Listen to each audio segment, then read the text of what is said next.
बिस्मिल्लाहिर्रहमानिर्रहीम। अस्सलाम वालेकुम। कैसे हैं आप सब? उम्मीद है कि बिल्कुल खैरियत के साथ होंगे। आज एक बड़ी ही यूज़फुल रेसिपी आपके लिए ये है ख़मीरी रोटी की। गर्मियों के मौसम में अगर आपने कभी दुकानों पे ख़मीरी रोटी बनती हुई देखी हो तो मुझे उम्मीद है कि आप भी मेरी तरह दोबारा कभी वहाँ से तंदूर से लेके नहीं खाएंगे बल्कि घर में बनाने को प्रेफरेंस देंगे।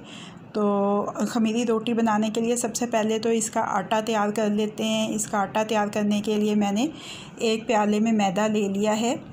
मेरे पास मैदा है तकरीबन 1.5 प्याली। इस 1.5 प्याली मैदे में मैं चीनी डाल रही हूँ, 3/4 चाय का चम्मच मीठा सोडा, 3/4 चाय का चम्मच और बेकिंग पाउडर 1 चाय का चम्मच और नमक आप हस्बे ज़ायक़ा भी डाल सकते हैं, लेकिन मैं आधा चाय का चम्मच डाल रही हूँ।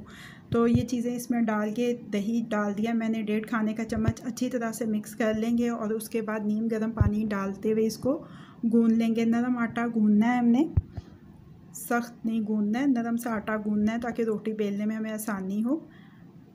अब मैंने इसमें तेल शामिल कर दिया है 1.5 खाने का चम्मच और ये देखें आटा तैयार हो गया है, अच्छी तरह से गूंद चुका है। अब इसके ऊपर तेल लगाएंगे और तेल लगा के इसको तकरीबन 1 घंटे का रेस्ट देना है आटे को।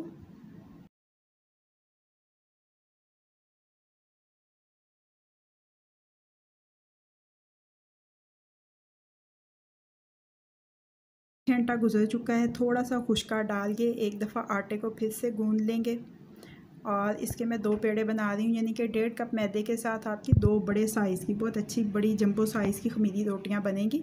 आप चाहें तो आप दरमियाने साइज़ की 3 रोटियाँ भी बना सकते हैं। इसको बेल लेंगे, मैंने तवा रख दिया हुआ चूल्हे पे गर्म होने के लिए। रोटी बेलने के बाद इसके ऊपर मैं पानी लगा रही हूँ हस्बे ज़रूरत और इसको ये देखें तवे के ऊपर डाल के हाथों के साथ ज़रा प्रेस कर देना है। जो ही इसके ऊपर बबल बनेंगे हम तवे को उल्टा करेंगे और गैस का फ्लेम हम फुल कर देंगे।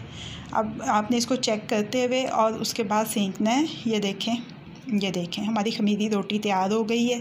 ये नीचे से भी आप देख सकते हैं ज़बरदस्त रोटी बनी है हमारी। तो कैसी लगी आपको आज की वीडियो?